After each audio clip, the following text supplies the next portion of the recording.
अजी रूठ कर अब कहाँ जाइएगा, जहाँ जाइएगा हमें पाइएगा, अजी रूठ कर अब।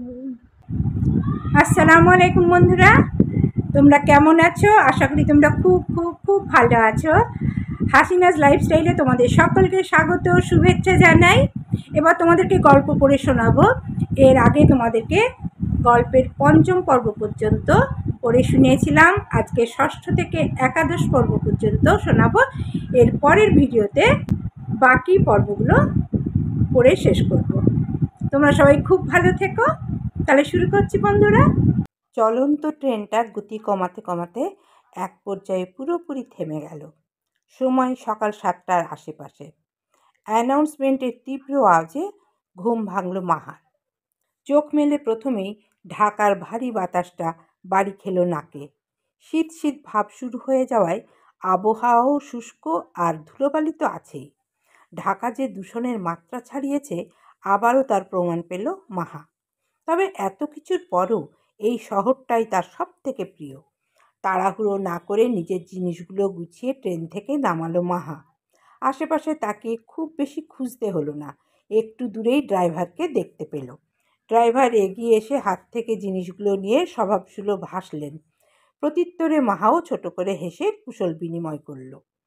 বাবা প্রতিবার এই কাজ করেন। মাহা ট্রেনে করে সিলেট থেকে ঢাকায় পৌঁছানোর আগেই নিজে গাড়ি নিয়ে এসে দাঁড়িয়ে থাকবেন, নয়তো বেশি ব্যস্ত থাকলে ড্রাইভার পাঠিয়ে দেবেন। আজও ব্যস্ত আছেন হয়তো। অনেক দিন পর বাড়ি যাবে ভেবে অনেক ভালো লাগলেও মনের কোথাও একটা চাপা টেনশন হচ্ছে মাহার। সেমিস্টার ব্রেক শুরু হলেও সিলেটের কিছু কাজ গুছিয়ে আরও 2 দিন পর আসতে চেয়েছিল সে। কিন্তু বড় মা কি জরুরি কাজ আছে বলে 2 দিন আগেই ডেকে পাঠালেন। শুধু তাকে না, ওনার গুণধর পুত্র আফনানকেও ডেকে পাঠিয়েছেন। কিন্তু বরাবরের মতোই আফনান নিজের মতো আগে চলে এসেছে। মাকে সাথে নেওয়ার প্রয়োজন বোধ করেনি। গাড়ি চলছে আপন গতিতে। তারই ছন্দপতন ঘটিয়ে ড্রাইভারের ফোনটা অনবরত বেজে যাচ্ছে। মাহা শেষে না পেরে বলল, চাচা গাড়িটা একপাশে থামিয়ে রিসিভ করুন, কেউ হয়তো দরকারেই ফোন করছেন। ড্রাইভার গাড়ি সাইড করে ইতস্ততভাবে ফোন রিসিভ করলেন, যদিও উনি আগেই বুঝতে পেরেছিলেন ফোনটা কে করতে পারে। জি স্যার বলুন। মাহাকে পেয়েছেন? জি স্যার। ওকে অনেক ওয়েট করতে হয়নি তো ট্রেন থেকে নেমে? না স্যার। ঠিক আছে, সাবধানে ড্রাইভ করে নিয়ে আসবেন। রাখছি। ফোন রেখে স্বস্তির হাঁপ ছাড়ল আফনান। মুচকি হেসে ভাবল, মহারানী তবে এলেন। প্রতিবার গাল ফুলিয়ে বসে থাকে, কেন তাকে নিজের সাথে নিয়ে আসে না আফনান, এই ভেবে। অথচ বোকা মেয়েটা জানেই না সিলেট থেকে বের হওয়ার পর ঢাকা পৌঁছানো অবধি প্রতি মুহূর্তে মাহার সমস্ত আপডেট আফনানের কাছে পৌঁছে যায়। ঢাকায় পৌঁছানোর পর বাধ্য হয়ে মাহাদের ড্রাইভারের থেকে আপডেট জানতে হয়, কেননা এটা মাহার বাবা নিজে পাঠান। নয়তো এখানেও আপনার নিজেরই লোককেই রাখত মাহার সিকিউরিটির জন্য। এর জন্য অবশ্য কম ঝামেলা পোহাতে হয় না আফনানের। ভালো অঙ্কের টাকাও গুনতে হয় প্রতিবার সিকিউরিটির জন্য। ড্রাইভার সরাসরি মাহাকে ওর বড় চাচুর বাড়ি নামিয়ে চলে গেছে। মাহার পরিবারের সবাই নাকি এখানেই আসবে। কি একটা দরকারে সবার আজকে বাইরে যাওয়ার কথা। সেসব নিয়ে আর মাথা ঘামালো না মাহা। বাড়িতে ঢুকেই মাহা বুঝতে পারল দারুণ কিছু একটা রান্না হচ্ছে। কিচেন থেকে ঘ্রাণ পুরো ড্রয়িং রুম অবধি চলে এসছে। চুপি চুপি আগে কিচেনের দিকে পা বাড়ালো সে। যা ভেবেছিল তাই। বড় মা তো ঐতিহাসিক রান্নার বড় পাতিলটায় যত্ন করে কিছু নাড়ছেন। বাড়িতে সবাই এক হলে বা বিশেষ কিছু হলে বড় মা এটা বের করেন। পেছন থেকে দুহাতে জড়িয়ে ধরে চেঁচিয়ে উঠে বলল, বড় মা। সবে নিহারিতে গরম মশলার ফোড়ন দিয়ে পেছনে ঘুরতে যাচ্ছিলেন সানা। আচমকাই মাহার চিৎকারে এক প্রকার ভয় পেয়ে গেলেন তিনি। বুকে হাত দিয়ে নিজেকে ধাতস্থ করে বললেন, ও মা তুই? আমাকে ভয় পাইয়ে দিয়েছিলি একেবারে। তুমি ছাড়া আর এভাবে ভয় দেখানোর মতো আর কে আছে আমার বড় মা? সানা দ্রুত হাতের কাজটা শেষ করে কিচেন টাওয়ালে হাতটা মুছে মাহাকে নিয়ে বেরিয়ে এলেন। মাহাকে সোফায় বসিয়ে নিজে পাশে বসে ওর সারা মুখে হাত বুলিয়ে দিলেন। কতদিন পর দেখছে মেয়েটাকে। প্রতিবার মেয়েটা এ বাড়িতে এসেই বড় মা বলে হাঁক ছুড়বে, আর তার বড় মা যেখানেই থাকুক না কেন ছুটে গিয়ে এভাবেই পেছন থেকে জড়িয়ে ধরে ভয় পাইয়ে দিবে।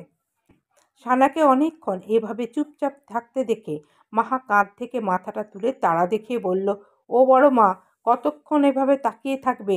কিছু খেতে দাও। কিচেনে তো দেখলাম নিহারি রান্না করছিলে। ঝুরা গোস্ত আছে নিশ্চয়ই? হ্যাঁ রে, আছে। এই একটা খাবারই তো তুই একটু শখ করে খাস। যা তুই ফ্রেশ হয়ে খেতে আয়, আমি টেবিল সেট করছি। ইয়েস, থ্যাংক ইউ বড় মা। তুমি খাবার দাও, আমি 2 মিনিটের মধ্যে চাচ্চুর সাথে দেখা করে আসছি। ঠিক আছে, যা। সানা উঠে যাবেন তার আগেই মুহূর্তেই হাত ধরে থামালো মাহা। কিছু একটা ভেবে জানতে চাইলো, আজকে আমরা সবাই কোথায় যাচ্ছি বড় মা? আমাকে এখানে আসতে বললে, শুনলাম বাবা মাও আসবেন বিকালে। অজানা কারণবশত প্রশ্নটা এড়িয়ে গেলেন সানা। কোনো রকমে মাহাকে ফ্রেশ হতে বলে দ্রুত প্রস্থান করলেন তিনি। তবে মাহার মনে এই নিয়ে একটা সংশয় রয়েই গেল। চাপা অস্থিরতাটা কমাতে পারছে না কিছুতেই। ডাইনিংয়ে বসে একাই গরম পরোটা দিয়ে ঝুরা গোস্ত খাচ্ছে মাহা। সানা সব কিছু সার্ভ করে আবার গেছেন রান্নাঘরে।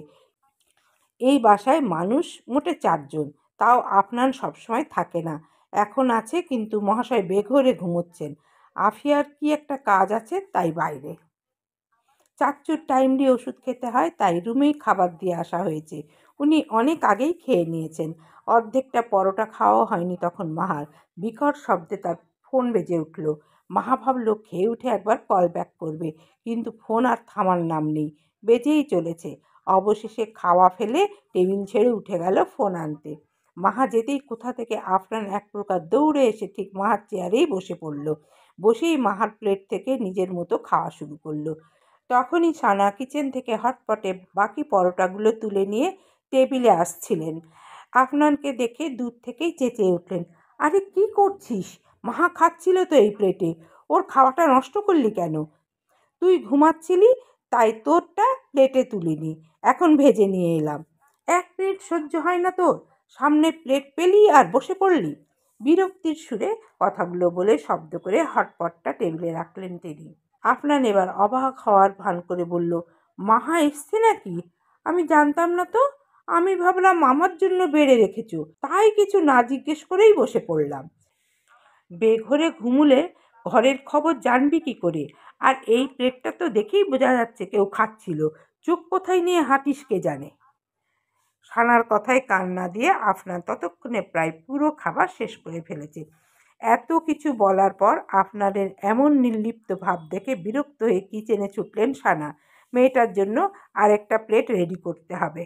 সানা পুরোপুরি চোখের আড়াল হতে আফনানের ঠোঁট জুড়ে প্রশস্ত হাসির রেখা ছড়িয়ে পড়ল। উজ্জ্বল চেহারায় হাসিটা মানিয়ে গেল খুব।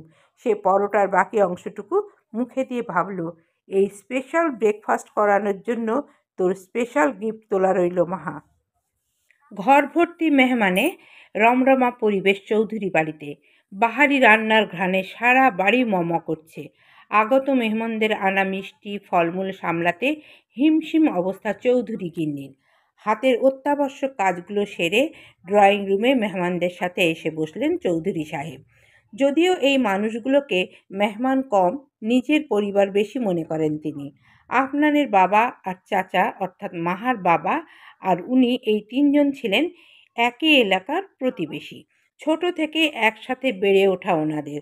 আফনানদের পরিবারের সাথে আত্মার সম্পর্ক বলতে গেলে। আর এই সম্পর্কটাকে আজ আরও পাকাপোক্ত করে এক ধাপ এগিয়ে নিতে আজকের এই আয়োজন। চৌধুরী সাহেবের একমাত্র মেয়ে মিষ্টি পড়াশোনার পাশাপাশি সর্বগুণে গুণান্বিতা। আফনানের বাবা আফজাল সাহেব নিজে প্রস্তাব রেখেছেন মিষ্টিকে ছেলের বউ করার জন্য, আর পরামর্শ করেছেন ছোট ভাই সারোয়ার সাহেবের সাথে। ভাইয়ের কথাই তার শেষ কথা, তাই সপরিবারে চলে এসেছেন মেয়ে দেখতে। যদিও এই মেয়েকে আগে বহুবার তাদের দেখা, তবে এরা এখনকার ছেলে মেয়ে। বিয়ের কথা যেহেতু উঠেছে, তাই ছেলে মেয়েদেরও মতামতের ব্যাপার আছে। তাই আফজাল সাহেব সবাইকে জরুরি তলব করে আজ এখানে টেনে এনেছেন। যদি আপনার মিষ্টি আজকের পর কথা আগাতে বলে, তাহলে এখানেই বিয়ে ফাইনাল করে ফেলবেন। মেহমানদের হাতে হাতে নাস্তা সার্ভ করছেন চৌধুরী গিন্নি। সবার থেকে ঘুরে এসে মাহার কাছে এলে দেখতে পেলেন মেয়েটা আগের দেওয়া শরবতের গ্লাসটা হাতে চেপে বসে আছে। একটুকু খায়নি। তিনি হৈ হৈ করে বলে উঠলেন, এ কি মামুনি, তুমি তো এটাই এখনো শেষ করনি, নাস্তা করবে কখন? নাও নাও শেষ করো, বাচ্চা মানুষ কোথায় বেশি বেশি খাবে এই বয়সে? ভদ্রমহিলার কথায় ধ্যান ভাঙল মাহার। এতক্ষণ কেমন একটা ঘোরের মধ্যে ছিল। চোখ বরাবর সামনে তাকাতেই দেখতে পেল আফনান বসে আছে। সেই অদ্ভুত ঠান্ডা দৃষ্টিতে তাকিয়ে আছে তার দিকে। লোকটা আজকের দিনেও কি ভীষণ নিরুত্তাপ। ওনাকে নিয়ে মেয়ে পর্যন্ত দেখতে চলে এলো, একবার বারণ অবধি করলো না। অবশ্য বারণ করার কোনো কারণ নেই, আফনান তো তাকে কোনো দিন ভালোই বাসেনি। বুকের ভেতরটা তোলপাড় হয়ে যাচ্ছে মাহার। মনের ভেতরের কষ্টগুলোকে আর দাপিয়ে রাখা যাচ্ছে না। চোখ ফুঁড়ে বেরিয়ে আসতে চাইছে। চোখ দুটো ক্রমশই ভিজে উঠছে। বেশিক্ষণ তাকিয়ে থাকতে পারে না মাহা। আপনাদের ঠিক পাশে বসে আছে বড় মা, বড় চাচ্চু। হাটের মাঝে ওর দিকে এভাবে তাকিয়ে থাকাটাও নিছকই অশোভন। আর বড় মা মানুষটা খুব বিচক্ষণ। মাহার এই অবস্থা দেখলে উনার বুঝতে খুব বেশি সময় লাগবে না। আফনানের ভালোবাসা হারিয়েছে, এখন এই মানুষটার ভালোবাসা কোনোভাবেই হারাতে পারবে না সে। বড়মা তার পুত্রবধূ ভাবেনি তো কি হয়েছে, সে তো চিরকাল বড়মাকে নিজের আরেকটা মা ভেবে এসেছে। বড়মার সংসারটা ঠিক ওনার মতো করেই নিজের ভেতরে আগলে এসছে এতদিন। চোখ ফিরিয়ে বিদ্রুপাত্মক হাসল মাহা। তার হাত থেকে মুক্তি পেতে দারুণ ব্যবস্থা করেছে আফনান। এখন আফনানের দিকে তাকাতে গেলেও দুবার ভাবতে হচ্ছে মাহার। মাহাকে এভাবে শক্ত হয়ে বসে থাকতে দেখে পাশ থেকে ওর হাতটা মৃদু নাড়িয়ে ডাকলেন মাহার মা। কি হলো, কিছু খাচ্ছিস না যে? তোর জন্য কতবার এসে ঘুরে গেলেন ভদ্রমহিলা। মাহার গলা দিয়ে আওয়াজ আনা অসম্ভব মনে হচ্ছে। অনেক কষ্টে নিজেকে সংযত করে রাখছে সে। তার ধারণা এখন মুখ খুললেই সশব্দে কেঁদে ফেলবে সে। মাহাকে চুপ দেখে আরও কিছু বলতে যাচ্ছিলেন মা, মাঝপথে থামিয়ে দিলেন সারোয়ার সাহেব। আহা, ওকে ওর মতো থাকতে দাও তো, ওর ভালো লাগলে ঠিক খেয়ে নিবে। বাবার আশকারা পেয়ে হাতের গ্লাসটাও সেন্টার টেবিলে রেখে দিল মাহা। সব দিকেই এত মানুষ, নিজের মুখটা আড়াল করবার অবকাশই নেই। সে পাশে তাকিয়ে মৃদুস্বরে বাবাকে বলল, বাবা আমি একটু ওয়াশরুমে। ওই তো আমাদের ভাবি চলে এসেছেন। মাহা কথা শেষ করার আগেই শুভ্রর ঝলমলে কণ্ঠে বলা কথাটা উপস্থিত সবার নজর কাড়ল। মাহা সহ সকলের চোখ গিয়ে ঠেকল রুমের দরজার দিকে। ওদিক দিয়েই পাত্রী অর্থাৎ মিষ্টিকে সাজিয়ে নিয়ে আসা হচ্ছে। এত সেজেগুজে থাকা নম্র ভদ্র মেয়েটা রুমের সকলের নজর কাড়াতে সক্ষম হলেও একজনের দৃষ্টি তখন শুধুমাত্র মাহাতে আটকে ছিল। ঘন পাপড়ির আড়ালে থাকা ভেজা চোখজোড়া, লালিত নাক, চেনা বিষাদে ছেয়ে থাকা মুখশ্রী সব মিলিয়ে আরও একবার মন হারালো আফনান। সকলের নজর এড়িয়ে ওই কয়েক মুহূর্ত মন ভরে দেখে নিল মাহাকে। সবাই এদিকে ফিরতেই যত্র নিজের দৃষ্টি সামলালো আফনান। আগের ন্যায় কাঠ হয়ে বসে থাকলো। এই দমবন্ধকর পরিবেশে আর কতক্ষণ থাকতে হবে কে জানে। মিষ্টিকে বসানো হয়েছে সানার পাশে। ছেলে আর হবু ছেলের বউয়ের মাঝে বসে বড়মার মুখটা আগের চেয়েও উজ্জ্বল হাসি খুশি লাগছে। দূর থেকে পলকহীন চোখে সেদিকে দেখে চলেছে মাহা। বলা বাহুল্য, এই প্রথম সে বড়মার খুশিতে খুশি হতে পারছে না। ভেতরটা পুড়ে যাচ্ছে একরকম। সকলেই টুকটাক কথা বলছে মিষ্টির সাথে। আগাগোড়া মেয়েটা সত্যিই সুন্দর। মাহা সত্যিই অভিভূত। পরিপাটি, হ্যান্ডসাম। আপনাদের পাশে ঠিক এমন কাউকেই হয়তো মানায়।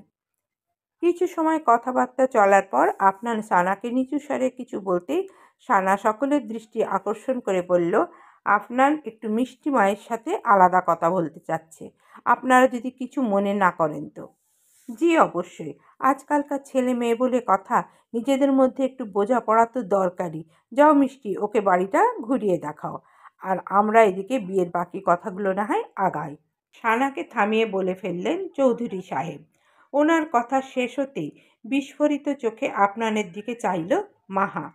না, আর এক মুহূর্ত এখানে বসা সম্ভব নয় মাহার। এতটা শক্তি তার নেই। পাশে বসা মাকে কোনো মতে বলে এক ছুটে বেরিয়ে এলো সে। একেবারে দৌড়ে গাড়ির কাছে এসে থামল। এতক্ষণে চাপা কান্না সশব্দে উগরে দিল। আশপাশ পরিবেশ ভুলে হাঁটু মুড়েই বসে পড়ল গাড়ির সামনেই। আপনার তার ক্ষণিকের মোহ বা সাময়িক আকর্ষণ কোনোটাই নয় যে সে এক লহমায় সব ভুলে যাবে, বরং তার এই ছোট্ট জীবনে আপনাকে ভালোবাসা তার জীবনের সবচেয়ে বড় সত্যি। আপনার এর কত শত অপমান অবহেলার পরও মনের কোথাও একটা আশা নিয়ে বেঁচে ছিল মাহা, যে হয়তো কোনো দিন আপনার তার অনুভূতিটা বুঝতে পারবে আর তাকে নিজের করে নেবে। সব মিথ্যে, সব। আজকের পর আফনানের দিকে চোখ তুলে তাকানোও তার জন্য পাপ। আফনানের কাছে না যেয়ে তার সাথে কথা না বলে থাকতে পারলেও এই মানুষটাকে চোখে না দেখে কি করে বাঁচবে মাহা? দুহাতে মুখ চেপে নিজের সবটুকু দিয়ে চেষ্টা করছে মাহা কান্না আটকানোর। হিঁচকি উঠে দম বন্ধ হওয়ার জোগাড়। দোতলার কাঁচের দেওয়ালের ওপাশ থেকে সবটাই দেখছে আফনান। সামনে দাঁড়িয়ে থাকা মিষ্টির কথায় বা কাজে কোনোটাতেই মন নেই তার। মাহাকে এভাবে দেখে চোখ বন্ধ করে ঢোকের সাথে সাথে রাগ আর কষ্টটাও এখনকার মতো গিলে ফেলল আফনান। কয়েক মুহূর্ত ওভাবে থেকে মনের ভেতরকার কিছু কথা সাজিয়ে নিল পরপর বলবে বলে। সামনের পরিস্থিতি যতটাই কঠিন হোক না কেন, এই কথাগুলো বলার সময় এসে গেছে। একটু আগে চৌধুরী বাড়ি ঠিক যতটা ঝলমলে ছিল, এখনকার অবস্থা ঠিক ততটাই থমথমে। মুরব্বিরা প্রত্যেকেই কোনো জটিল চিন্তায় মত্ত। আপনার মিষ্টি নিজেদের কথা শেষ করে আবার সবার সাথে এখানে এসে বসেছে। ঘণ্টাখানেক হতে চলল। বলা বাহুল্য সবার মধ্যে সবচেয়ে চিন্তিত মিষ্টিকেই মনে হচ্ছে, যাকে বলে একদম চিকন ঘাম ছুটে যাওয়া। সে চোরা চোখে একবার আফনানকে আর একবার বাড়ির সবাইকে দেখছে। তবে আফনান বরাবরের ন্যায় নির্লিপ্ত, নিশ্চিন্ত, ঝাড়া হাত পাতার হাবভাবে পুরোপুরি মনে হচ্ছে এখনকার চলমান কোনো কিছুর সাথেই তার বিন্দুমাত্র সম্পৃক্ততা নেই। আফজাল সাহেব এখানে উপস্থিত সকলের চেয়ে বয়োজ্যেষ্ঠ, তাই তিনি আগ বাড়িয়ে চাইলেন চলমান ঘটনার একটা সুরাহা হোক। হালকা কেশে আফনান মাহার দিকে তাকিয়ে সন্দিহান কণ্ঠে বললেন, তোমরা যথেষ্ট ম্যাচিউরড, তাই আমি আশা করব তোমরা যে সিদ্ধান্তটা নিয়েছ ভেবেচিন্তেই নিয়েছ। তবে গুরুজন হিসাবে আর একটা উপদেশ আমি দিচ্ছি, যেহেতু বিষয়টাতে দুই ফ্যামিলির এতগুলো মানুষ জড়িয়ে গেছে, তাই তোমরা সময় নিয়ে দ্বিতীয়বার ভেবে দেখো। মিষ্টির ফ্যাকাশে চেহারাটা আরও একটু চুপসে গেল। তবে মজা পেল আফনান। তাকে তার ইচ্ছার বিরুদ্ধে কেউ কিছু কোনোদিন করাতে পারেনি, আজও পারত না যদি তাকে আগে থেকে জানানো হতো মেয়ে দেখতে আসার ব্যাপারে। আফনান যখন জানতে পেরেছিল তখন সবাই গাড়িতে। ওই মুহূর্তে চলে আসা মানে পরিবারের সবাইকে চূড়ান্ত অসম্মানিত করা। আফনান সেটা করতে চায়নি, তাই চুপচাপ চলে এসেছিল। তার পুচকেটা কষ্ট পাবে জেনেও আসতে বাধ্য হয়েছিল। এখানে আসার পর সে যথেষ্ট স্বাভাবিক ছিল, যার কারণ সে এটাকে আর 5টা দাওয়াতের মতোই নিয়েছিল। আর বাকি রইল মিষ্টি। যেহেতু মিষ্টিও একটা মেয়ে, তাই ভরা আসরে আফনান যদি বলতো আমি ওকে বিয়ে করতে পারবো না, সেটা ওই মেয়েটার জন্যেও অপমানজনক হতো। তাই সে মাকে দিয়ে বলিয়ে মেয়েটার সাথে আলাদা কথা বলতে চেয়েছিল। কিন্তু মেয়েটার সাথে দেখা করার পর আফনানকে আর কষ্ট করে কিছু করতেই হলো না। সকলের দিকে আর চোখে একবার তাকিয়ে আফনান মুচকি হেসে একটু আগের ঘটনাগুলো মনে করল। তখন ওরা আলাদা কথা বলতে যাওয়ার পর সময় গড়ালেও কেউ কোনো কথা বলতে পারছিল না। আফনান এক পর্যায়ে নিজের কথাগুলো বলতে শুরু করলে, দেখুন মিষ্টি, আমাকে আপনার অনেক পছন্দ হয়েছে। আপনার এই বিয়েতে কোনো আপত্তি নেই, তাই তো? আফনানকে বলতে না দিয়ে উত্তেজিত হয়ে নিজেই বলে ফেলল মিষ্টি। আফনান তার অসম্পূর্ণ কথাটা সম্পূর্ণ করতে যাবে, এর মাঝেই আবারও আর্তনাদ করে মিষ্টি বলে উঠল, আমি জানতাম এমনটাই হবে। মানলাম আমি ভীষণ সুন্দর, তাই বলে আমার সম্পর্কে কোনো কিছু না জেনেই এইভাবে বিয়েতে হ্যাঁ বলে দেওয়াটা কি আপনার ঠিক হবে? অনর্গল এই ওভার কনফিডেন্ট মেয়েটার বক বক শুনে যাচ্ছে আফনান।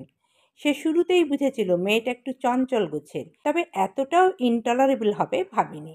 আসার পর থেকে বকবক করেই যাচ্ছে, আসল কথার খবর নেই।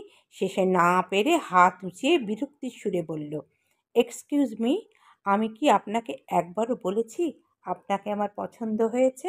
যেখানে আমি আপনার দিকে সরাসরি 2 সেকেন্ড তাকাইনি অবধি, সেখানে আপনি এত দূর ভাবলেন কি করে? মিষ্টির চোখ দুটো বড় হতে হতে বেরিয়ে আসার উপক্রম। আফনানের কথা শুনে অবাকের শেষ সীমানায় পৌঁছে গেছে। পুরো ঘটনাটা আরও একবার মস্তিষ্কে সাজিয়ে চিত্রায়ণ করার চেষ্টা করল।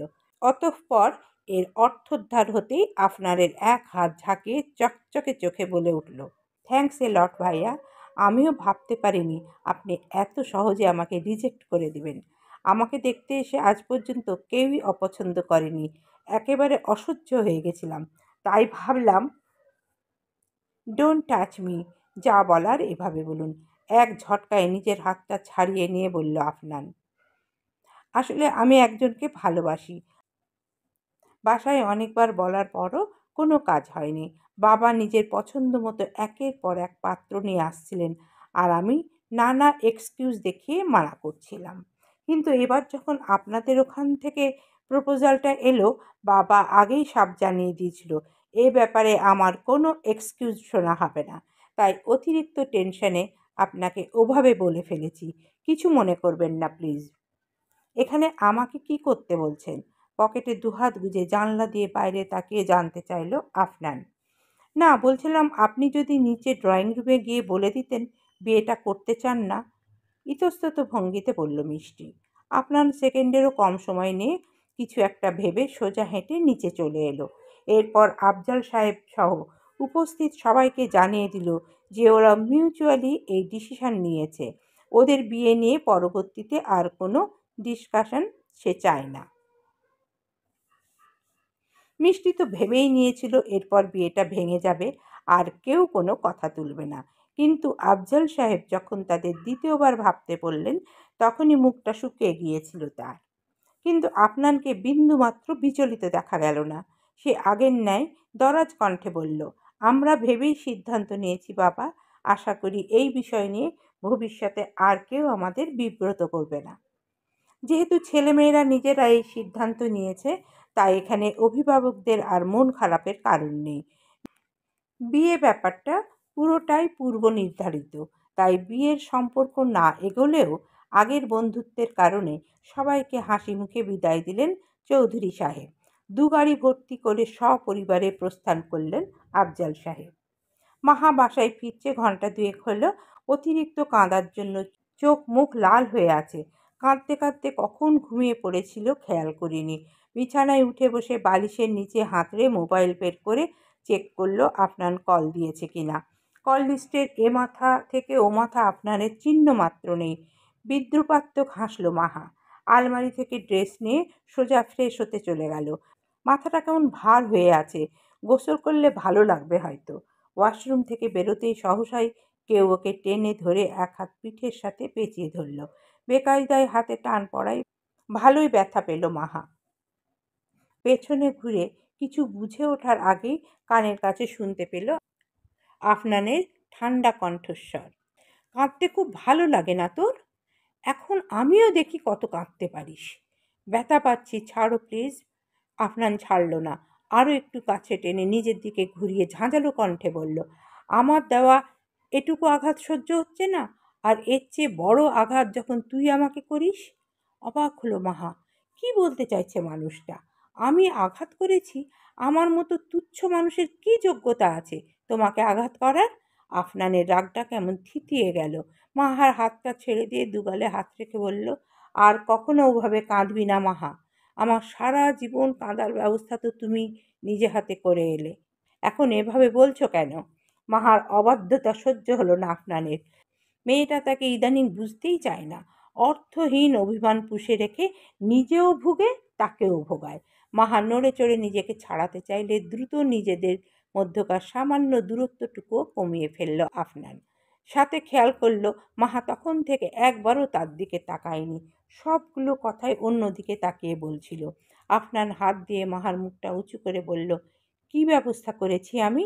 আজকে ঘটা করে মেয়ে দেখে এলে, 2 দিন পর বিয়েও করবে, আবার বলছো কি ব্যবস্থা? আমার দিকে তাকিয়ে কথা বল মাহা। মাহা তাকায় না। পানিতে টইটম্বুর চোখ দুটো বাধা না মেনে অবিরাম পানি গড়িয়ে পড়ল। আফনানের এমন নৈকট্য তার অনেক আকাঙ্ক্ষিত হলেও এই মুহূর্তে তা নিতে পারছে না মাহা। সাথে মনে পড়ে গেল দুপুরের দৃশ্য।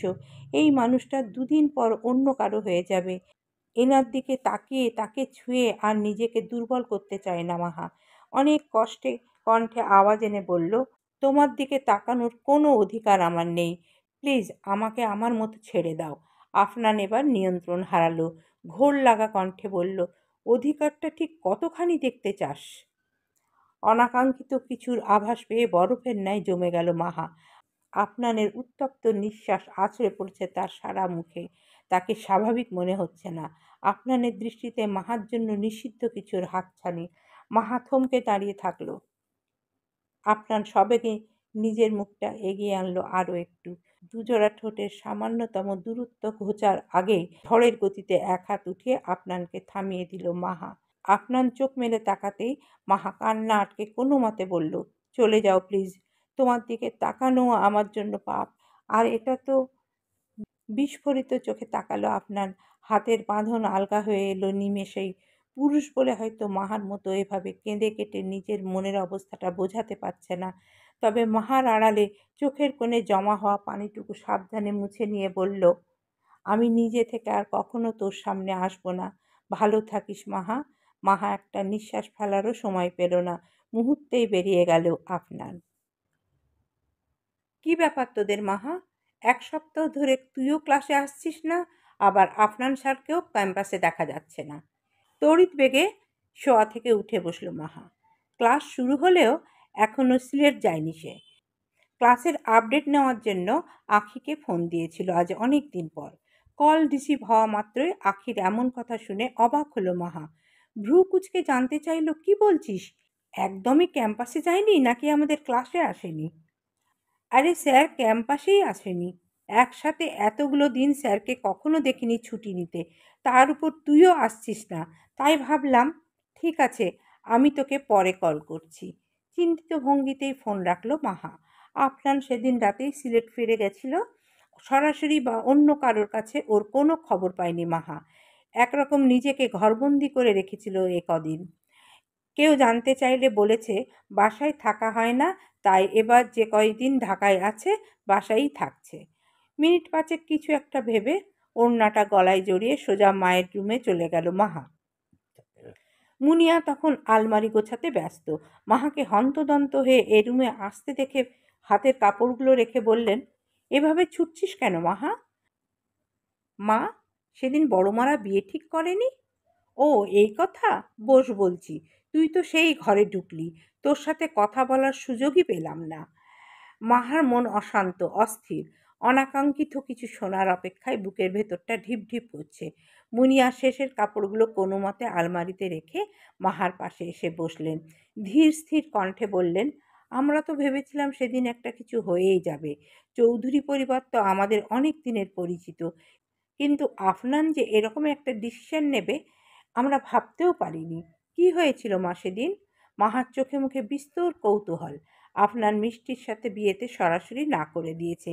মিষ্টির মতো মেয়েও যে কারোর অপছন্দ হতে পারে আফনানকে না দেখলে বুঝতামই না। জানিস, আফনান মেয়েটার দিকে ভালো করে একবার তাকায়নি অবধি। আফসোসের সুরে বললেন মুনিয়া। ওদিকে মাহা নির্বিকার। আফনানের সেদিনের অমন ব্যবহারের কারণ কিছুটা হলেও স্পষ্ট হলো মাহার কাছে। ভেতরের চাপা কষ্টগুলো নিমেষেই হালকা হতে লাগলো। খুশিটুকু আড়াল করে মাকে বলে চুপচাপ নিজের ঘরে চলে এলো মাহা। মুনিয়া কিছু একটা বলতে গিয়েও থেমে গেলেন। সময়ই সব কথা বলবে, শুধু অপেক্ষার পালা। মেয়ের মন বুঝতে খুব একটা অসুবিধে তার হয়নি। আফনানের সাথে না বুঝেই সেদিন অনেকটা খারাপ ব্যবহার করে ফেলেছিল মাহা। এতটা আঘাত দিয়ে ফেলেছে মানুষটা, নিজেকে সব কিছু থেকে একেবারে গুটিয়ে নিয়েছে। সিলেট গিয়েছে 7 দিন হলো, অথচ ক্যাম্পাসে যায়নি। বাসার কারোর সাথে যোগাযোগও করেনি। মাহার অস্থিরতা এবার মাত্রা ছাড়ালো। তীব্র দুশ্চিন্তায় সব কিছু অসহ্য লাগতে শুরু করলো। মায়ের কাছে সব কিছু শোনার পর আর এক মুহূর্ত দেরি করতে মন সায় দেয়নি তার। মনে হচ্ছিল ছুটে আফনানের কাছে চলে যেতে। কোনো রকমে লাঞ্চ করেই সিলেটের উদ্দেশ্যে বেরিয়ে পড়েছিল মাহা।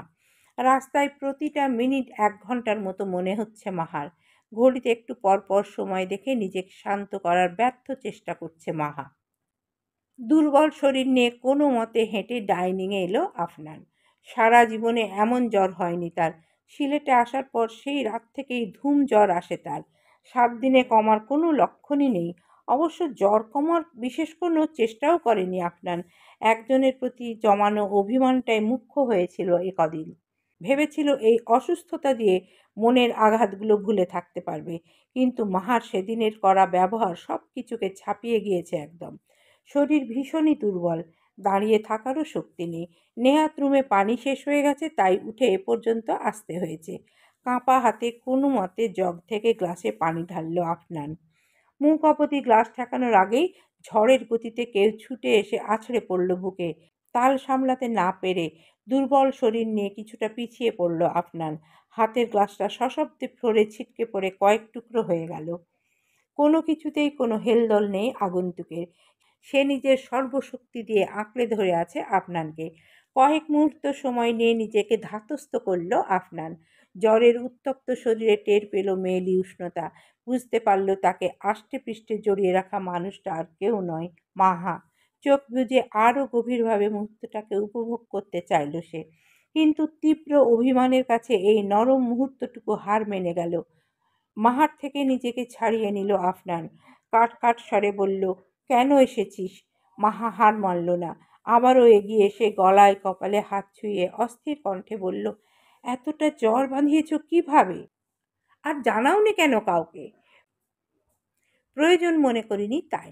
মাহা আশেপাশে তাকিয়ে তাড়া দেখিয়ে বলল, জ্বর মাপতে হবে তোমার। দেখি রুমে চলো। আমার উপর এই অযথা দয়াটা না দেখালেও চলবে। যা, নিজের ফ্ল্যাটে যা। মাহা যেন আজ নিরুত্তাপ। আফনানের কোনো কথাই গায়ে মাখল না। আফনানের ডান হাতটা আঁকড়ে বলল, চলো, রুমে গিয়ে বসবে। ঠিকভাবে দাঁড়াতেও তো পারছ না। তোমার সব কথা পরে শুনবো। হাত ধরে এক পা সামনে এগুতেই এক ঝটকায় নিজের হাত ছাড়িয়ে নিল আফনান। কর্কশ কণ্ঠে বলল, আমার উপর কিসের জোর খাটাচ্ছিস তুই? কি অধিকার আছে তোর? আফনানের লাল হয়ে যাওয়া চোখ দুটো যেন গভীর খাদ মাহার কাছে। মাহা সেদিকে তাকিয়ে জমে থাকা অভিমানের মাত্রাটা আন্দাজ করার চেষ্টা করছে। সহসাই একটা দুষ্ট বুদ্ধি খেলে গেল তার মাথায়। আফনানের দিকে এক পা এগিয়ে সম্মোহনী দৃষ্টিতে বলল, কতটা অধিকার দেখতে চাও? মাহার লক্ষণ সুবিধা ঠেকল না আফনানের। তার ডায়ালগ তাকেই ফিরিয়ে দেওয়া হচ্ছে। আর কিছু ভাবার সুযোগ পেল না আফনান। মাহা অনেকটা এগিয়ে এসেছে, ঠোঁটের কোণায় রহস্যময়ী হাসি। পরিস্থিতি সামলাতে নিজেও কিছুটা পিছিয়ে এলো আফনান। পা দুটো যত্র নিজের রুমের দিকে ঘুরিয়ে কাঁপা কণ্ঠে বলল, আমি রুমে যাচ্ছি। আফনানকে বিব্রত করতে ইচ্ছে করে ওভাবে এগুচ্ছিল মাহা। না হলে রাগ দেখিয়ে অসুস্থ শরীর নিয়ে এখানে দাঁড়িয়ে থেকে সময় নষ্ট করতো আফনান। আফনান নিজে তেমন কিছু রান্না করে না, তাই ফ্রিজ বা ক্যাবিনেট ঘেঁটে তেমন কিছুই পেল না মাহা। অগত্যা একবার নিজের ফ্ল্যাটে গিয়ে সব নিয়ে এসে এখানেই রান্না করলো মাহা। জার্নি করে টায়ার্ড হয়ে এই ফ্ল্যাট ও ফ্ল্যাট করতে করতে এক প্রকার ঘাম ছুটে গেল মাহার। গরম ধোয়া ওঠা চিকেন স্যুপের বাটিটা নিয়ে প্রায় 20 মিনিট পর আফনানের রুমে এলো মাহা। আফনান তখন বিছানায় আধশোয়া হয়ে ফোনের দিকে তাকিয়ে আছে। মাহা এগিয়ে গিয়ে স্যুপের বাটিটা সামনে ধরে তাড়া দিয়ে বলল, দেখি, সোজা হয়ে বসো। তাড়াতাড়ি এটা খেয়ে নাও, না হলে মেডিসিন দিতে পারবো না। ফোনটা পাশে রেখে মাহার দিকে তাকালো আফনান। সারা দিনের ক্লান্তি লুকানোর কি দুর্দান্ত প্রয়াস চালাচ্ছে মেয়েটা। মনে মনে হেসে ফেলল সে। মাহা বাটিটা নেওয়ার জন্য আর একবার তাড়া দেখাতেই হাত বাড়িয়ে বাটিটা নিয়ে বেড সাইড টেবিলে সরিয়ে রাখলো আফনান। বিছানায় পা ঝুলিয়ে বসে দুপাশের কোমরে হাত রেখে নিজের কাছে টেনে নিল মাহাকে। অনাকাঙ্ক্ষিত স্পর্শে ভড়কে গেল মাহা। আবারও কিছু বুঝে ওঠার আগেই পেটে মুখ গুজে দিল আফনান। আফনানের বোধহয় জ্বর বেড়েছে। তীব্র উত্তাপে গা পুড়ে যাওয়ার উপক্রম। আফনানের এ অবস্থা দেখে হাঁসফাঁস করতে লাগলো মাহা। এতদিন ধরে জ্বর, এভাবে ফেলে রাখা যাবে না। যেভাবেই হোক আগে জ্বর কমাতে হবে। নড়ে চড়ে নিজেকে ছাড়াতে চাইলে আরও গভীরভাবে জড়িয়ে নিল আফনান। তীব্র আকুতি নিয়ে দুর্বল কণ্ঠে বলল, আর কখনো ভুল বুঝে আমাকে নিজের থেকে দূরে সরিয়ে দিস না মাহা। এবার বেঁচে গেলেও পরের বার কিন্তু আর বাঁচব না। মাহার চোখ বেয়ে অবিরাম পানি গড়িয়ে পড়ছে। আফনানের এই অসামান্য কথাটুকু তার সারা জীবনের আনন্দের কারণ হতে পারত, যদি আফনান সজ্ঞানে মাহার চোখে চোখ রেখে কথাগুলো বলতো। 103 ডিগ্রি জ্বরের ঘোরে আফনানের বলা কথাগুলো মাহার মন ছুঁতে পারলেও মস্তিষ্ক কেবল বাস্তবতাটাই দেখিয়ে দিচ্ছে। আফনান এখন সুস্থ নয়, তাই উল্টোপাল্টা যা মনে আসছে বলছে। জ্বর নেমে গেলেই আফনান ঠিকই আগের আফনান হয়ে যাবে, যার মনে মাহার জন্য আছে অফুরন্ত অবহেলা। লম্বা শ্বাস টেনে নিজেকে ধাতস্থ করল মাহা। এই মুহূর্তে আফনানের সুস্থ হওয়া সব থেকে জরুরি। এই মানুষটা তার থেকে দূরে থাকুক, কিন্তু ভালো থাকুক, এর থেকে বেশি তার চাওয়ার নেই। পেটে হেলান দেওয়া আফনানের মাথাটা আলগোছে নামিয়ে বালিশে রাখল মাহা। পরপর পা দুটো বিছানায় তুলে দিয়ে গলা অবধি কমফোর্টার দিয়ে ঢেকে দিল।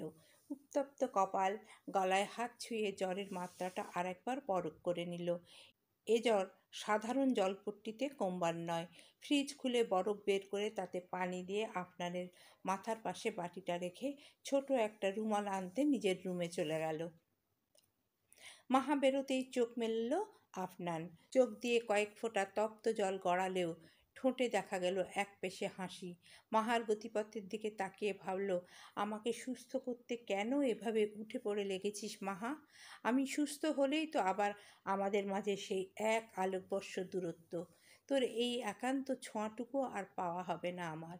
তোর এই কান্না ভেজা অস্থির অশান্ত মায়াবী মুখটাও আর সবসময় দেখতে পাবো না। পৃথিবীর সব অসুস্থতা আমার হোক মাহা, বিনিময়ে তুই শুধু এভাবেই আমার কাছাকাছি থাক। ফ্ল্যাটের দরজা আটকানোর শব্দে বুঝতে পারল মাহা আসছে। চোখ বুজে কান্নার সাথে অনুভূতিটুকুও এ সময়ের মতো গিলে ফেলল আফনান। সেকেন্ডের মধ্যে সাদা রুমাল হাতে সেখানে উপস্থিত হলো মাহা। আফনানের পাশে রাখা বরফ পানিতে রুমালটা ভেজানোর আগেই মাহার হাত ধরে আটকে দিল আফনান। তুমি ঘুমাওনি? মাহার কৌতূহলী দৃষ্টির প্রশ্ন এড়িয়ে গেল আফনান। মাহার হাত থেকে রুমালটা টেনে নিয়ে দূরে ছুঁড়ে ফেলল। পর মুহূর্তে মাহাকে অবাক করে দিয়ে ওর দুই কাঁধে ঝোলানো ওড়নার এক পাশ দেখিয়ে বলল, এটা দিয়ে মুছিয়ে দে। সাময়িক বিস্মিত হলেও কিছুক্ষণ পর অন্যদিকে তাকিয়ে হেসে ফেলল মাহা। ওড়নার এক পাশ ছাড়িয়ে বরফ পানিতে ভিজিয়ে নিল। আফনান ততক্ষণে পুরোপুরি শুয়ে চোখ বুজে ফেলেছে। শরীরের দৃশ্যমান সব অংশই ভালো মতো মুছিয়ে দিয়ে কপালে অনবরত জলপট্টি দিতে লাগলো। এক অন্যরকম অনুভূতিতে শরীর হিম হয়ে এলো মাহার। তবুও নিরবচ্ছিন্নভাবে নিজের কাজ চালিয়ে গেল সে। এতটা জ্বর নিয়ে মানুষরা 7 দিন একা ছিল ভেবে আবারও আঁতকে উঠল মাহা। সময় গড়ালে তাপমাত্রা ধীরে ধীরে কমে আসাতে ঘুমিয়ে গেল আফনান। আফনান যখন চোখ মেলল তখন প্রায় কাক ডাকা ভোর। বিছানার অপর পাশের দেয়ালে ঘড়িতে দেখল 4:30 বাজে। বুকের উপর ভারী কিছু অনুভব হতেই সতর্ক চোখে সেদিকে তাকালো আফনান। তার পাশে বসে থেকেই কখন যেন কাত হয়ে ঘুমিয়ে পড়েছে মাহা। ঘুমের ঘোরে ওর মাথাটা এসে ঠেকছে তার বুকে। মাথার এক হাত তার বুকের দিকে টি শার্ট আঁকড়ে ধরে আছে। ঘুমের ঘোরে আলগা হয়নি একটুও। অন্য হাত তখনও তার কপালে। পুরো দৃশ্যটা একদম নিবিড়ভাবে দেখল আফনান। গেঁথে গেল অন্তরে। বুকের ভেতর উষ্ণ ঢেউয়ের ছড়াছড়ি। বালিশের নিচ থেকে মোবাইল নিয়ে আজকের ডেটটা দেখে নিল সে। সৃষ্টিকর্তা চাইলে মাহাকে হয়তো আরও গভীরভাবে কাছে পাওয়া হবে একদিন। তবে অনাকাঙ্ক্ষিতভাবে মেয়েটার এই কাছে আসাটা সারা জীবন অমূল্য হয়ে থাকবে তার কাছে। মাহার হেলে পড়া মাথাটা খুব সাবধানে আগের মতো নিজের বুকে উঠিয়ে নেওয়ার চেষ্টা করল আফনান। ফলস্বরূপ ঘুম ভেঙে গেল মাহার। চোখ মেলতেই ধপ করে উঠে বসল সে। আশেপাশে তাকিয়ে বুঝতে পারল সকাল হয়ে গেছে। সামনে তাকিয়ে আফনানকে সজাগ দেখতে পেয়ে অস্থির কণ্ঠে বলে উঠল, আমি একদমই ঘুমাতে চাইনি, বিশ্বাস করো। কখন যে চোখ লেগে গেছিল বুঝতে পারিনি। তোমার এতটা জ্বর আর আমি কিভাবে ঘুমিয়ে গেলাম। তুমি কখন উঠেছ? আমাকে ডাকোনি কেন? মাহার অস্থির কণ্ঠে ছুড়ে দেওয়া একরাশ প্রশ্নে খেই হারালো আফনান। মেয়েটা ভাবে কি তাকে একটু ঘুমিয়ে গেছিল বলে এভাবে এক্সপ্লেন দিচ্ছে? অবশ্য এই পুচকের জন্য এ আর নতুন কি। সেই ছোট থেকেই কোনোভাবে ব্যথা বা কষ্ট পেলে তার থেকে বেশি এই মেয়েটাই কেঁদেছে। এতগুলো বছর পেরোনোর পরও মেয়েটা ঠিক একই রকম আছে। মাহা আরও কিছু বলতে যাবে তার আগেই ওর হাতটা টেনে নিজের কপালে ছোঁয়ালো আফনান। ভ্রু উঁচিয়ে জানতে চাইল, কি বুঝছিস? নিমেষেই শান্ত হয়ে গেল মাহা। কয়েক মুহূর্ত সময় নিয়ে বুঝতে পারল সে একটু বেশি হাইপার হয়ে গেছিল। আফনানের জ্বর নেমে গেছে, শরীরের তাপমাত্রা স্বাভাবিকই বলা যায়। আমতা করে বলল, জ্বর তো নেই, থাকবে কি করে? যেভাবে উঠে পড়ে লেগেছিলে, জ্বর না পালিয়ে উপায় আছে? মুচকি হেসে বলল আফনান। ওদিকে অপ্রস্তুত হয়ে পড়ল মাহা। আফনান আবারও বলল, এখন আমার খাওয়া নিয়ে পড়িস না আবারই। তুই তোর ফ্ল্যাটে যা, আমি ফ্রেশ হয়ে আসছি। সহজ কিছু একটা বানিয়ে দিস, খেয়ে নিব। কথাটা বলেই গা ঝাড়া দিয়ে উঠে দাঁড়ালো আফনান। ওয়াশরুমের দিকে পা বাড়াবার আগেই শোনা গেল, তুমি তো খুব উইক, আমি হেল্প করব ফ্রেশ হতে? মাহার কথা শুনে তৎক্ষণাৎ পেছনে ঘুরল আফনান। সরু চোখে তাকিয়ে বোঝার চেষ্টা করলো কথাটা ঠিক মাহাই বলছে কিনা। অতঃপর চোখ নামিয়ে দাঁড়িয়ে থাকা মাহার আরক্তিম চেহারাটা আগাগোড়া বিশ্লেষণ করে বুঝতে পারল কথাটা মাহাই বলেছে, মানে মুখ ফসকে বলে ফেলেছে আর কি। আর বলার পর আবার লজ্জাও পাচ্ছে। সহসাই দুষ্ট বুদ্ধি জেঁকে বসল আফনানের মাথায়। সে মাহার দিকে দু কদম এগিয়ে যেতেই হকচকিয়ে তাকালো মাহা। কিছু বুঝে ওঠার আগে আফনান তার কানে মৃদু স্পর্শের ঠোঁট ছুঁয়ে বলল, আমি উইক না স্ট্রং সেটা সময় হলেই বুঝতে পারবি। নাও get lost before I loose my control. Afnan সরে যেতেই নিজের জীবনের সবচেয়ে দ্রুত গতির দৌড়টা দিল মাহা। নিজেকে পুরোপুরি আফনানের চোখের আড়াল করে এতক্ষণে আটকে রাখা শ্বাসগুলো ছাড়ল। এই লোকটা সত্যিই অদ্ভুত। সোমবারের কুয়াশাচ্ছন্ন শীতের সকাল, সলিড কার্গো, সাথে চেক শার্টের উপরে ব্ল্যাক কালার হুডিটা চাপিয়ে যথারীতি স্বতঃস্ফূর্তভাবে ফার্স্ট ইয়ারের ক্লাসে ঢুকলো আফনান। ঘড়িতে তখন ঠিক 8টা। ক্লাসের 25 জন ছেলে মেয়ে একসাথে উঠে দাঁড়াতেই হাতের ইশারায় সকলকে বসতে বলল আফনান। শুরুতেই বরাবরের ন্যায় চোখ গেল ক্লাসের নির্ধারিত সিটটায়, কিন্তু সিটে কাঙ্ক্ষিত মানুষটাকে দেখতে না পেয়ে ভুরু কুচকালো আফনান। তড়িৎ গতিতে সম্পূর্ণ ক্লাসে চোখ ঘুরিয়ে আনলো আফনান। ফলস্বরূপ পেয়েও গেল। একদম পেছনের সারির মাঝখানে বসেছে মাহা। ব্যস্ত ভঙ্গিতে ব্যাগে কিছু একটা খুঁজছে।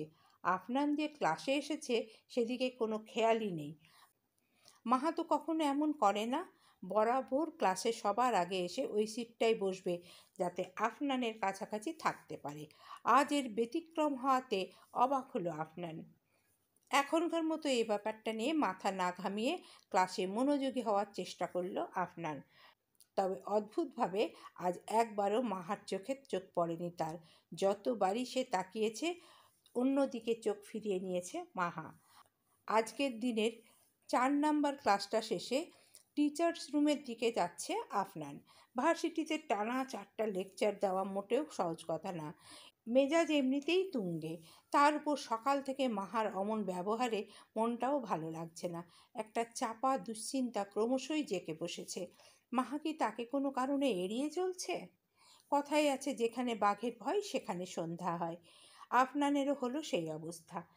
মাহাকে নিয়ে জেঁকে বসার দুশ্চিন্তাটা আরও প্রকট হলো যখন দেখতে পেল টিচার্স রুমের বাইরে মাহমুদ আর মাহা দাঁড়িয়ে। আর ওদের দুজনের কথা বলার ধরনে কিছুতেই টিচার স্টুডেন্ট মনে হচ্ছে না, বরং মনে হচ্ছে দুজন ক্লোজ ফ্রেন্ড খুবই ক্যাজুয়ালি দাঁড়িয়ে কথা বলছে। তাছাড়া গত কয়েকদিনের পর মাহার প্রতি আফনানের থাকা অধিকার বোধটা শতগুণে বেড়ে গেছে। আর সেই পজিটিভনেস থেকেই হয়তো এদেরকে একসাথে দেখে আফনানের রাগের পারদ বাড়তে বাড়তে মাত্রা ছাড়ালো। স্বাভাবিক বোধবুদ্ধিও ওই মুহূর্তে যেন লোপ পেল তার। ক্ষিপ্র গতিতে হেঁটে গেল মাহার দিকে। অতঃপর বিনা বাক্য ব্যয়ে মাহার এক হাত টেনে দ্রুত হেঁটে বেরিয়ে এলো সেখান থেকে। ঘটনার আদ্যোপান্ত কিছুই বুঝতে না পেরে বোকা মনে দাঁড়িয়ে রইল মাহমুদ। হঠাৎ ঝড়ের পরে সব কিছু যেমন ঘোর নীরবতায় ছেয়ে যায়, আপনাদের ফ্ল্যাটের অবস্থার এখন ঠিক তেমনি। বেশ কয়েকটা কাঁচের জিনিস এদিক ওদিক ভেঙে ছড়িয়ে ছিটিয়ে আছে। হাতের কাছে যা পেয়েছে তাই ভেঙেছে আর কি। আপনার এতটা অশান্ত অধৈর্য কখনোই ছিল না। মাহার ব্যাপারে তো একদমই নয়। তবে ইদানিং নিজেকে সামলে রাখা খুব কঠিন হয়ে যাচ্ছে তার পক্ষে। নিজেই নিজের পণ ভুলে যাচ্ছে। মাহাকে নিয়ে বেশি পজিটিভ হয়ে পড়ছে। ওকে হারিয়ে ফেলার ভয়ে একটা স্বাভাবিক ঘটনাকেও অস্বাভাবিক মনে হচ্ছে তার। এর জন্য একমাত্র দায়ী মাহা। মেয়েটা বিগত কয়েক মাসে বহু গুণ বদলে গেছে। আফনানের অপমান, অবহেলা, ভয় কোনো কিছু গায়ে মাখছে না। সব কিছুকে অগ্রাহ্য করে বারবার নিজের নিখাদ ভালোবাসার আর্জি নিয়ে আফনানের সামনে হাজির হচ্ছে। ফলস্বরূপ কঠিন খোলস থেকে আফনানের সুপ্ত অনুভূতিগুলো একে একে বের হয়ে আসছে প্রতিনিয়ত। এর আগে মাহাকে কোনো বিষয়ে একবার বকা দিলে বা ইগনোর করলে মেয়েটা আফনান দ্বিতীয়বার না বলা পর্যন্ত ওর সামনে আসতো না। আর সেই মেয়েটা এখন সব সময় আফনানের চারপাশে ঘুরঘুর করে, ওর নিবিড় সান্নিধ্যে থাকতে চায়।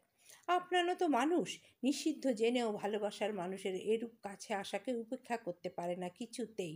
তাই সব ভুলে মাহাকে নিয়ে এক ভিন্ন স্বপ্নের জগতে বাস করতে শুরু করেছিল আফনান। আর সেই মুহূর্তে মাহার এমনভাবে তাকে এড়িয়ে চলাটা চোখের পলকে সেই স্বপ্নকে ভেঙে দিচ্ছিল যেন। তার উপর এমন একজনের সাথে মাহাকে হেসে কথা বলতে দেখেছে, যার মনেও মাহার জন্য ভিন্ন অনুভূতি বিদ্যমান। সব মিলিয়ে ওই মুহূর্তে কোনো লজিক্যাল চিন্তা করতে না পেরে রেগে গেছিল আফনান। এরপর বাসায় এসে মাহাকে নিশ্চুপ দেখে বিগড়ে যাওয়া মেজাজটা আর সামলাতে পারেনি সে, যার ফল এই টুকরো হয়ে যাওয়া জিনিসগুলো। ফুপিয়ে কান্নার আওয়াজে ঘোর কাটল আফনানের। রুমের এক কোনায় চুপচাপ দেয়াল ঘেঁষে দাঁড়িয়ে থাকা মাহার দিকে চোখ গেল তার।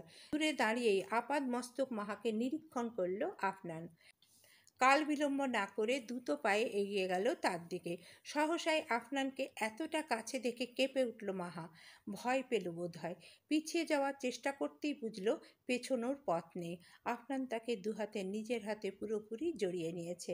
মাহার ক্রন্দনরত চোখ দুটোতে হাত বুলিয়ে পর পর হাতটা গালে নামিয়ে আনলো আফনান। গলার স্বর খাদে নামিয়ে জানতে চাইল, আমাকে কেন এড়িয়ে চলছিলি মাহা? আবদ্ধ অবস্থায় ছটপটিয়ে উঠল মাহা। কোনো মতে বলল, এড়িয়ে চলিনি। মিথ্যে বলছিস, তাও আমার সাথে? পৃথিবীতে কেউ যদি তোকে রন্ধ্রে রন্ধ্রে চিনে থাকে, সেটা একমাত্র আমি মাহা। এবারে চোখ তুলে চাইল মাহা, রাখলো অপর পাশের মানুষটার চোখ বরাবর। দুজোড়া চোখের মাঝে আজ যেন কোনো আড়াল নেই। মনের সমস্ত অনুভূতি উজাড় করে বোঝাতে চাইছে চোখগুলো। ঢোক গিলে বলল, আমি এড়াতে চাইনি, বিশ্বাস করো। তাহলে কেন করছিলি? আজ কতবার তাকিয়েছিলাম তোর দিকে, কিছুটা ধমকে বলে উঠল আফনান। এবার সশব্দে কেঁদে ফেলল মাহা। চোখ বন্ধ করে শ্বাস ফেলল আফনান। এই মেয়েটা তাকে যন্ত্রণা দেওয়া ছাড়া আর কি পারে? কাঁদছিস কেন? লজ্জা পাচ্ছিলাম। হোয়াট? এবারে আর মুখে কিছু না বলে দ্রুত গতিতে উপর নিচ মাথা নাড়ালো মাহা। ভ্রু কুচকালো আফনান। কি বলতে চাইছে এ মেয়ে? অর্ধেক কথা বলে, এই নীরবতার মানে কি? You are testing my patience নাও।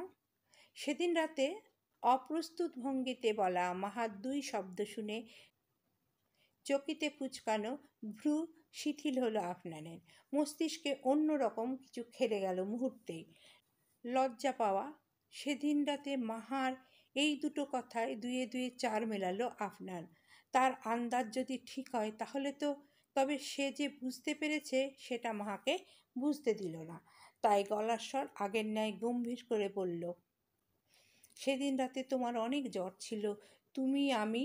তুমি আর আমি অনেকটা কাছাকাছি চলে এসেছিলাম। আগে কোনোদিন এমন হয়নি। আমি জানি না, একদম অন্যরকম অচেনা অনুভূতি হয়েছিল আমার সেদিন।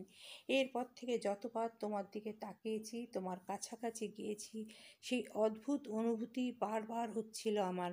আমি বলে বোঝাতে পারবো না, কিন্তু বিশ্বাস করো, আমি তোমাকে ইগনোর করছিলাম না, শুধু নিজেকে একটু সময় দিচ্ছিলাম সেই অনুভূতির সাথে মানিয়ে নেওয়ার। এক নিঃশ্বাসে ঝড়ের গতিতে কথাগুলো বলে থামল মাহা। চেয়ে দেখল আফনান নির্বিকার। আন্দাজ পুরোপুরি মিলে যাওয়ায় তার এই মুহূর্তে খুশি হওয়ার কথা থাকলেও তার ভাবমূর্তি গম্ভীর, মোহাচ্ছন্ন হয়ে তাকিয়ে আছে কেবল। আফনানের এই অদ্ভুত নীরবতা রহস্যময় ঠেকল মাহার কাছে। ভিন্ন কোনো ইঙ্গিত দিয়ে গেল মনে। আফনানের এমন তীক্ষ্ণ দৃষ্টি দেখে ভেতরটা কেমন শীতল হয়ে এলো। অনাকাঙ্ক্ষিত কিছু ঘটে যাওয়ার আগেই নড়ে চড়ে নিজেকে আলগা করার চেষ্টা করলো মাহা। ফলাফল শূন্য।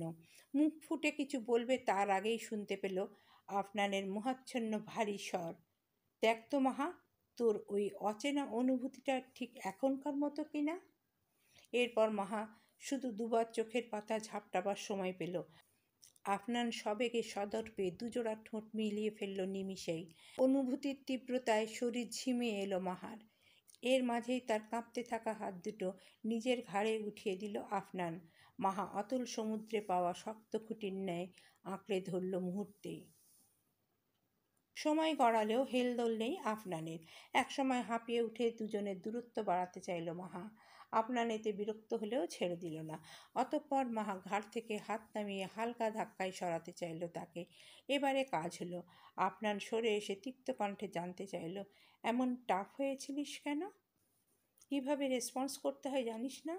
এমনিতেই লজ্জায় মুখ তুলে চাইতে অক্ষম মাহা। তার উপর সরাসরি এভাবে বলায় দেয়াল ফুঁড়ে ঢুকে যেতে ইচ্ছে হলো তার। খানিকক্ষণ আইঢাই করে উত্তর দিল, কিভাবে জানবো? আগে কোনো দিন এসব করেছি নাকি? অসহায় মাহার দিকে তাকিয়ে ভীষণ হাসি পেল আফনানের। এখনকার মতো ঠোঁট চেপে হাসি নিয়ন্ত্রণ করলো সে। অবশ্য নিয়ন্ত্রণ না করলেও সমস্যা ছিল না। বোকাটা এদিকে দেখলে তো। সে ব্যস্ত আগের জায়গায় দাঁড়িয়ে ওড়নার কোনা নিয়ে টানাটানিতে। এবার ধীর পায়ে হেঁটে আরাম করে ডিভানে বসলো আফনান, ঠিক যেন কোনো বিচার সভার প্রধান। অতঃপর মাহার দিকে কড়া চোখে তাকিয়ে বলল, এড়িয়ে যাওয়ার হিসাব ক্লিয়ার। এবার বল, মাহমুদের সাথে এত হাসাহাসির কারণ কি? কোন চুলোর বেয়াই লাগে ও তোর? মাহা যেন নিজের লজ্জা নিবারণের চমৎকার উপায়টা পেয়ে গেল এবার।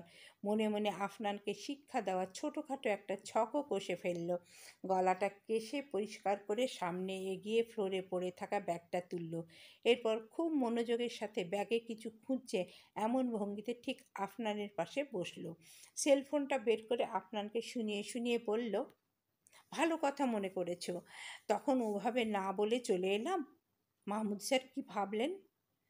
একটা ফোন করে সরি বলে নেই, দাঁড়াও। কথাটা বলে দাঁত দিয়ে ঠোঁট চেপে আর চোখে পাশে তাকালো মাহা। যা ভেবেছিল তাই। তীর একদম নিশানায় লেগে গেছে। আফরান রক্তচক্ষু নিয়ে তার দিকেই তাকিয়ে আছে। মাহা সত্যি সত্যি মাহমুদের নাম্বারটা স্ক্রিনে আনলো। ডায়াল করার আগে মনে মনে 3 গোনার প্রস্তুতি নিল। 1 2। ব্যাস, আফনান ফোনটা কেড়ে নিয়ে দূরে ছুঁড়ে ফেলল। মাহা অবাক হওয়ার ভান করে অস্থির কণ্ঠে বলল, এটা কি করলে? একে তো আমি ফোন করিনি স্যারকে, এখন স্যার যদি নিজে ফোন করে তাহলে বন্ধ শোনাবে। স্যার কি ভাববে? ক্ষিপ্ত আফনান তড়িৎ গতিতে মাহার কবজি চেপে ধরে বলল, ও কি ভাবলো সেটা নিয়ে তোর এত মাথা ব্যথা কিসের? আফনান এভাবে এগিয়ে আসায় বসে থেকেই কিছুটা হেলে পড়ল মাহা। নিজের হাতটা ছাড়াবার চেষ্টা করে বলল, বারে ভাববো না?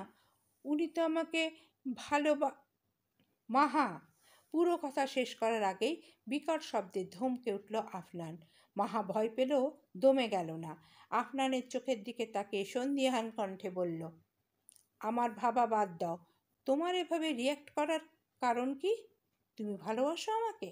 মুহূর্তেই আফনানের রাগত চেহারার পরিবর্তন স্পষ্ট খেয়াল করল মাহা। এরপর কিছু বুঝে ওঠার আগেই ওর ধরে রাখা হাতটা এক ঝটকায় ছেড়ে দিল আফনান। দ্রুত পায়ে উঠে পকেট থেকে নিজের ফোন হাতে নিল। খুব সিরিয়াস মুডে কাউকে কল দিয়ে ফোনটা কানে ধরল। ওদিকে মাহা বড় বড় চোখ করে ঘটনা প্রবাহ বোঝার চেষ্টায় আছে। এর মাঝেই ফোনের ওপাশের ব্যক্তিটি ফোন রিসিভ করলেন বোধহয়। কোনো রূপ ভনিতা না করে আফনানকে বলতে শোনা গেল, চাচ্চু, আমি মাহাকে ভালোবাসি, আর বিয়ে করলে ওকেই করব। আর তোমরা যদি ভেবে থাকো তোমার আরেক ভাতিজার মতো আমিও সম্পত্তির জন্য তোমার মেয়েকে বিয়ে করতে চাচ্ছি, তবে তোমাদের এ ভাবনা ভুল প্রমাণের জন্য আমাকে যা যা করতে হয় আমি রাজি। একটুকু তেজি কণ্ঠে বললেও এ পর্যায়ে নিভে এলো আফনানের কণ্ঠস্বর। লম্বা শ্বাস নিয়ে আকুতি ভরা কণ্ঠে আবারও বলতে শুরু করলো, চাচু, আমার এই ছোট্ট জীবনে যতটুকু যা অর্জন সব কিছুর উপর আমার বাবা মায়ের পর একমাত্র মাহার অধিকার। মাহাকে একটা সচ্ছল সুন্দর ভবিষ্যৎ দেওয়ার জন্য আমি সেই প্রথম দিন থেকে হার্ডওয়ার্ক করে যাচ্ছি। তোমাদের সাহায্য ছাড়াই আমি নিজে যাতে ওকে ভালো রাখতে পারি সবসময় সে চেষ্টা করে গেছি, এখনও করছি। একবার বিশ্বাস করে মাহাকে আমার হাতে দিয়ে দেখো। যদি কখনো মনে হয় মাহা ভালো নেই, তখন না হয় নিয়ে নিও। ফোনের ওপাশে স্তম্ভিত সারোয়ার সাহেব কি থেকে কি বলবেন বুঝতে পারছেন না। এই পাগলটাকে নিজে কোলে পিঠে বড় করেছেন, আর তাকে চিনতে ওনার ভুল হবে? এটা ছেলেটা ভাবলো কি করে? হ্যালো চাচ্চু, এসব কথা কি ফোনে বলার বিষয়? তোমরা বাসায় এসো আগে, তারপর দেখছি। গম্ভীর স্বরে কথাটা বলেই ফোন রাখলেন সারোয়ার সাহেব। আফনানকে আর কিছু বলার সুযোগ দিলেন না। এরপর কিছু একটা ভেবে গলা উঁচুতে চড়িয়ে স্ত্রীর উদ্দেশ্যে হাঁক ছুঁড়ে বললেন, কই মুনিয়া, শুনছ? মেয়ের বিয়ের প্রস্তুতি নাও শিগগির। আর ড্রাইভারকে বলো গাড়িটা বের করতে। ভাইজানের বাসায় যেতে হবে আমাদের এক্ষুনি। আপনার ফোন রেখে পেছনে ঘুরে দেখল মাহা হতভম্ব হয়ে দাঁড়িয়ে আছে। চোখের পলক ফেলতেও ভুলে গেছে বোধহয়। মেয়েটা এরকম কিছু মোটেও আশা করেনি। অল্প হেসে মাহার দিকে এগিয়ে গেল আফনান। হাঁ হয়ে যাওয়া মুখটা আলতো ছুঁয়ে বন্ধ করে বলল, এরকম হাঁ করে আছিস কেন? লাভ নেই, এখন আর চুমুটুমু খেতে পারবো না। আজকের জন্য ওইটুকুই এনাফ। কাল আসিস, ভেবে দেখব। নিজের কথাটুকু বলে নিস্তব্ধ মাকে ফেলে বেরিয়ে গেল আফনান।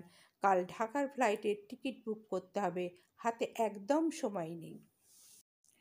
বন্ধুরা, এই গল্পের 11তম পর্ব শেষ হলো। এরপরে আরও 7টা পর্ব আছে, এরপরের দিন তোমাদের শোনাবো এরপরের ভিডিওতে। আর তোমাদের যদি গল্পটা ভালো লেগে থাকে তাহলে লাইক কমেন্ট শেয়ার করো, পাশে থেকো। অসংখ্য ধন্যবাদ তোমাদের। আল্লাহ হাফিজ।